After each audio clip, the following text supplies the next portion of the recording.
Hi, I'm Ethan. I love muzzleloading. This past May, I was invited out to the Rock Island May Premiere Auction by Seth Isaacson, their lead historian out there. You can follow him on Instagram at Blackpowder Historian.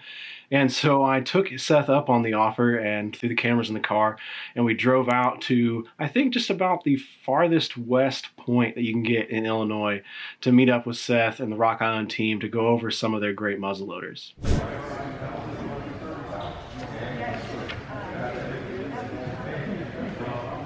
It's so beautiful. That would be coordinates with the Yeah, you have those little scallops in the patch box. Yeah. These aren't really scallops, but little points.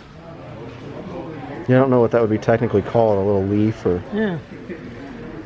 And they got the repeating wire elements here too. Just a little, Yeah. scroll accent on the comb, and I mean, just everything on it's so cool. And the carving here is just... So if you've never been to a Rock Island auction before, one of the neatest things you have at your disposal there is the preview hall. When you get there in the morning, they have a huge hall with all of the firearms that are set up for that day's or that weekend's auction set up. You can go in there, put on a pair of gloves, and handle every single one, no matter which one it is. Maybe there might be some, specific cases here, like Alexander Hamilton's pistols. I'm not certain that anybody could go up and just pick those up, but across the board, just about everything you can go in there, pick up, handle, inspect, ask questions about. It's fantastic. It's like going to a wonderful museum and being able to pick up and touch the works of art. I mean, get them like right here, looking at them. 150,000, Americano, 150. No regrets in the morning, 150. 140's on this stone. I need 150 from you. I'm going to give it a last call, though. You hung with me a long time, but I need 150. Award-winning gun, 150. 150. I think that's a no. Is that a no? Last call, though. And a fair warning. So, 140,000, bidder number 16.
Freezing back, you can see the date on it.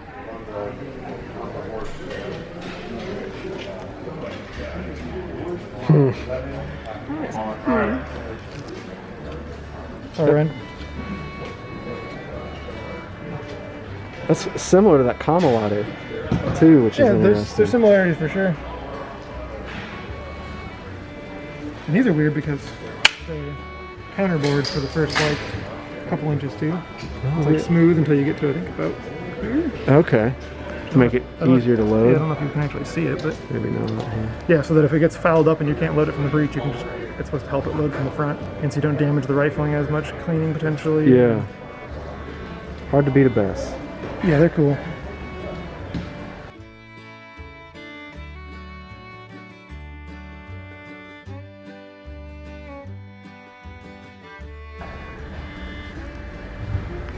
Like this is one of those that's technically built as a goose gun, but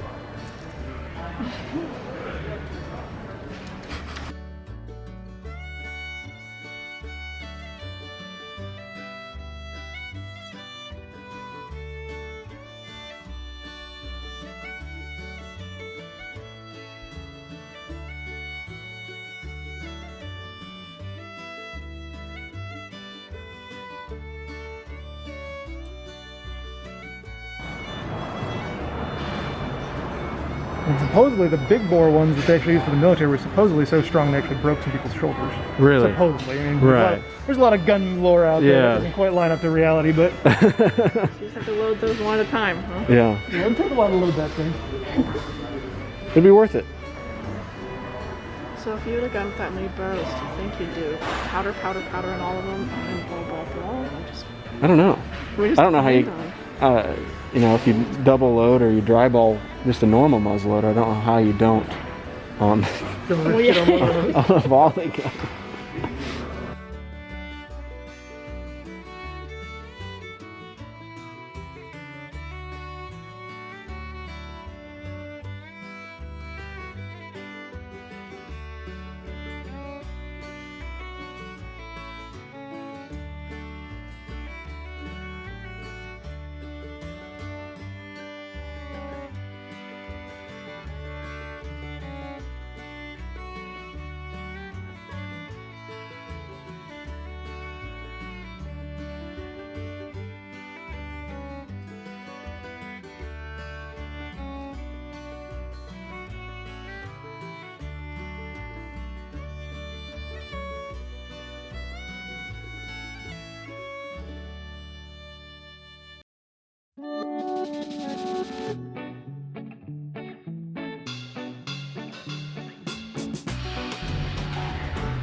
Ooh, that's long.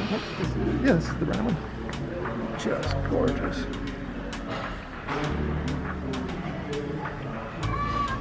Doesn't get much better than Brennan right now. And he's so nice.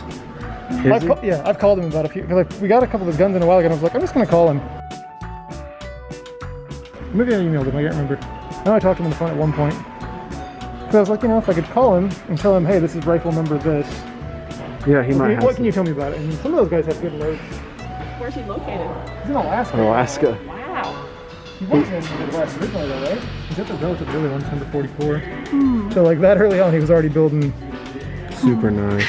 Just so slim. There's a ton of firearms and a ton of art and just really fantastic items at these auctions. It's not all about the high-end, multi-million-dollar sets of things. There's a ton of stuff that is really super affordable. Even for a young person like me, it was neat talking with Seth and with Joe Colander about how they're working on, you know, trying to tell people that you don't have to have $1 million to go to this auction, to have a good time, or to walk home with something that you really want. I think that if you were watching Rock Island social media and watching the website and knew what was kind of coming and had a few weeks to prepare, I think just about everybody could, especially when it comes to muzzleloaders, could walk away out of here with something they were really interested in. I think the Jud Brennan gun I mean, it went for 8,000, but really when you look at a Jud Brennan gun, especially one of his early guns, he's not making those early guns anymore.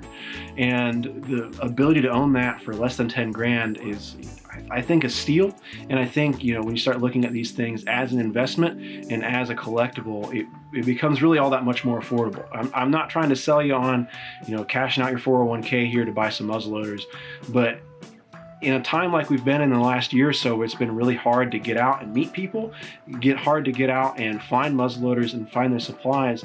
It was really kind of astonishing to me that I could go to this auction and see original pieces from the 18th and 19th century going up for what a lot of people would pay for a nice contemporary made piece. So, you know, if you're really into the history of side of things, you want to own something original, even if it's not in perfect condition, it's got a little history wear on it, I really encourage you to check out the Rock Island auction. I know I'm going to be watching the September auction that's coming up. I think it's the 10th through 12th, 2021, and keeping an eye on what they have going up there. I'm not going to go out there with a lot of money, but I'm going to keep an eye on a few things because when you start seeing things go for, you know, less than 2 grand, my ears start to really perk up to something like that.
If, like me, you're only really interested in the muzzleloaders from this auction or any of the other auctions that Rock Island has, I really encourage you to check out the Rock Island website. You can go through the catalog online and see all the high-res, fantastic photos with all their historic documentation, all free of charge. So if you're interested in firearms history, you're interested in muzzleloaders, be them contemporary or original, this is a super great resource for anybody looking to dive into the history of them. I really encourage you to follow the Rock Island Auction Company on Instagram and on their social media, but also follow Seth Isaacson, the Blackpowder historian, on Instagram. He's always posting some neat behind-the-scenes stuff about the history of firearms in America, of black powder muzzleloaders and things. So really encourage you to follow him. He's a great guy and knows a ton. Thank you so much for watching. If you like this video, please check out ilovemuzzleloading.com for more information. Once again, I'm Ethan and I love muzzleloading. We'll catch you next time.